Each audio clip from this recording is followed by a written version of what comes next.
Magandang gabi, Collegiate Taricans. Welcome dito sa ating YouTube channel.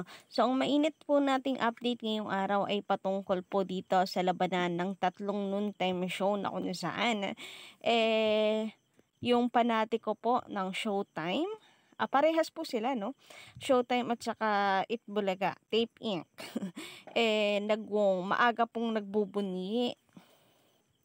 Nagdiriwang, naalala ko tuloy nung naungusan po ng Itbulaga Tape and TVJ. Grabe ang pagbubunyi po nung mga panatiko nito.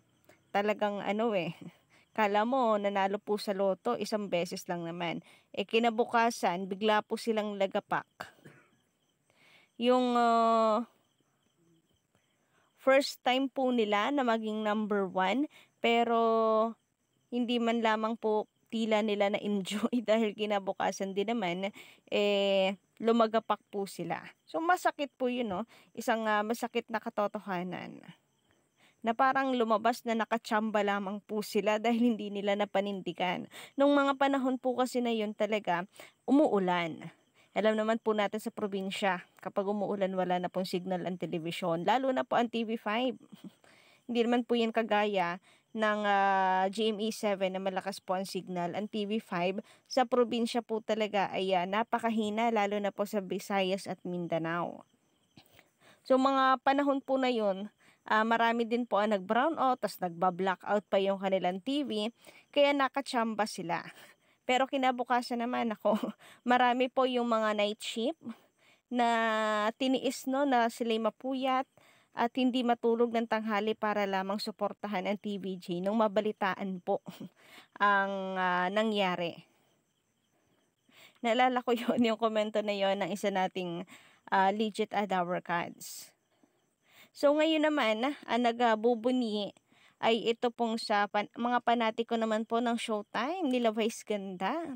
Ayan, at hindi pa man po sila nakakalamang, hindi pa nga po sila nakakatungtong ng number 1. Ay grabeng ingay na po sa social media.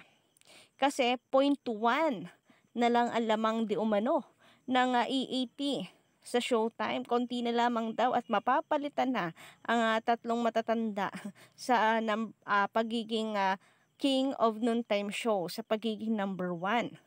Grabe nga po sila sa makamatanda talaga no. Halatado nyo po yung mga taong bastos at walang mga modo sa mga matatanda. Anyway, ayun nga, hindi pa man po sila number 1, di pa nila na uungusan ang TVJ, grabe na po sila magyabang at nanlalait pa talaga. Pero, kinabukasan din, eto po, kasi July po yun Ay, July ang August 16. August 16 po kasi ito na 0.1 na lamang ang lamang ng Showtime. Base po ito sa lamang ng EAT sa Showtime. Base po ito sa Lion Hair TV. Ayun 4.3 EAT, 4.2 Showtime, 3.8 ang Itbulaga ng Tape. At yan po yung kanilang pinagdiriwang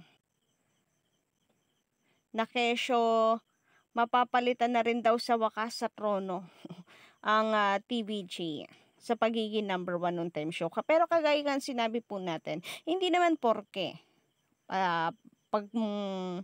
pagpalagay na po natin na mag number 1 yan, Showtime. Hindi ibig sabihin yan, natalo na po nila ang TVJ. Sa sobrang dami pong panahon, napakatagal na panahon, na pinatunayan ng TVJ na sila po ang number 1, ay isang malaki na po yung patunay na sila ang tunay na hari ng tanghalian at hindi po yun basta-basta na lamang mawawala sa kanila. Kaya wag po sila masyadong magbunyi. Kagaya niyan, hindi pa nga po nauungusan, lumagapak po agad kinabukasan kasi ito, August 16, 2023 yan. Pero, kinabukasan mga kapatid, August 17, 2023, laki po ng lamang ng TVJ, mahigit 0.1, mahigit 1 pala, mahigit 1%. So 4.7 ang TVJ, 3.4 lamang po. Grabe, hindi nga lang po sa nilamangan hindi lang po sa lumayo ang agwat ng ratings. Dahil katunayan niyan, kagaya nung kagaya nitong sa Itbulaga, lagapak po talagang tunay. Dahil from number 2 na malapit na mag number 1 kasi 0.1 na lamang po ang lamang, bigla pong nag number 3. Bagsak po agad sa number 3. Naungusan pa nitong Itbulaga ng tip. Ayan na, 3.4 and 3.5 ang Itbulaga. So, kinabukasan ay nilampaso po agad tunay ng TVJ. Masyado po kasing maaga magbunyi. Nanlalait pa. Hindi pa ginagalang ang TVJ. Respeto na lang po sana bilang number 1 noontime show. Dahil wala naman silang dapat na patunayan pa. Matagal na po nilang pinatunayan yan na sila ang hari ng tanghalian. So, ayan, wala pa man din. Di pa nga number 1, biglang lagapak po tuloy agad-agad. Biglang layo tuloy nung agwat, no? And masasabi po natin, hindi naman kasi yan basta-basta pababayaan na lamang po ng mga legit Lover Cards supporter. So, hindi naman talaga all the time or araw-araw ay kayang suportahan dahil hindi lang naman po sa EAT. Umiikot ang mundo ng mga tao. May mga kanya-kanya rin naman yung buhay. Yung iba sa supporters naghahanap buhay, may pasok. Yung iba may instances nga po na night shift. So syempre, pag ganyang hapon kailangan pong matulog umaga hanggang hapon kasi night shift po yan, kailangan bumawi. At meron namang no choice naman talaga kasi nga wala po silang signal. Kaya sa social media na lang sila umaasa. No choice anong gagawin nila doon sa television nila? Masasayang lang yung kuryente nila nang walang nangyayari kasi hindi rin naman sila makapanood sa sobrang hina po ng signal. But anyway, thank you so much pala no kay MVP dahil kahit papaano ay gumawa sila ng paraan para mas mapalakas po ang TV5. Pero ganun pa man, mahina pa rin ito kung i-compare nyo po sa GMA7. Pero we are thankful na kahit po papaano, napapalakas po nila yung signal. So mas may chance po tayo na parati pong mag number 1. Anyway guys, nakapagtataka lang no kasi itong report ng tawag dito ng Lionheart TV, minsan iba po dito sa report na ito na daily ratings report. Nutam po itong kinuha natin. Yung Pintam, number 1 din naman ang TVJ. Pero mas binibigyan po kasi ng pansin or ito yung madalas na ginagamit po ng TV5 pati na rin ng GMA ang Nutam. So, eto nga, number 1 ang TVJ. Kung makikita nyo dito, no, 3.56 ang Itbulaga. O, tama naman, 3.5. Dito, combined kasi nakalagay 2.68. Pero 3.4 sila sa Lionheart TV. Siguro pag pinagsama po ito, combined na dapat maliit. Ito siguro ang mali kasi combined na yung nakalagay. Pero hindi pa naman ako combined. Siguro kasama idadagdag pa talaga ito. Kahit combined na nakalagay rito. Dapat kinompute na rin po nila yan. Pinagsama na combined na nga ni Anyway, ito nga, panalo po ang TVJ. Sa Nutam, Metro Manila, napakalakas rin po ng TVJ.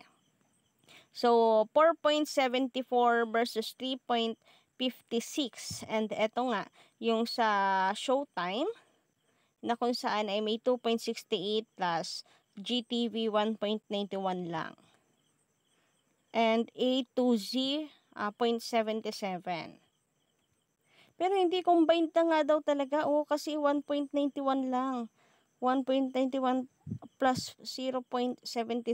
Di 268 nga lang yan. 2.68. So, saan galing itong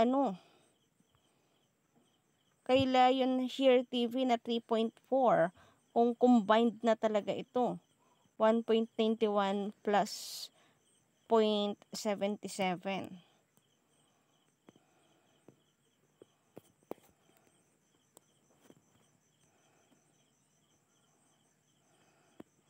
2.35. Ay, 0.44 pala to. Combined na nga. Combined na. Pero bakit dito? Parehas naman itong 4.7 at 3.5 sa Lion here. Ayan. 4.7, 3.5. Pero bakit naiiba sa Showtime? 2.6 lang dito. 3.4. Yung totoo. Anyway, ano man po ang ratings niya, ang importante naman ay number 1 po ang TVJ, no? So, yun ang dapat po nating i-celebrate. Matapos magyabang kahapon ng mga panatiko na ang tatlong matatanda raw ay laos na. Dapat tumigil na.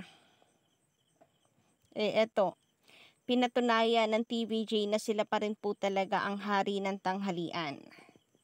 And sabi ko nga, ano man po ang mangyari, isang beses mang matalo yan ng GMA Itbulaga at ng Showtime sa GTV. Hindi po yun nangangahulugan na sila na ang number 1. Patunayan po muna nila na sila talaga ang number 1. Yung tipong mga 3 taon na araw-araw sila po ay number 1, baka sakali na maniwala tayo. Pero yung isang araw lang, hindi yun nasukatan para sila po ang tawagin na number 1 noontime shows. 4 na dekada na po ang TVJ sa noontime. Pero lagi naman silang number 1. Hindi nga lang po 4 na dekada Kung isasama po natin, noontime naman itong pinag-uusapan natin na hindi Itbulaga. Yung sa student canteen, di ba, nasa noontime din naman sila noon, ng mga panahon na yon. Pero number 1 po yun. So, talagang kung nasaan po ang TVJ ay lumalakas ang programa, pati na rin po ang channels na kanilang kinabibilangan. Kayo po ba guys, anong inyong masisay naman hinggil po dito? Just comment down below. And don't forget to click the subscribe button and notification bell para po sa iba pang mga balita.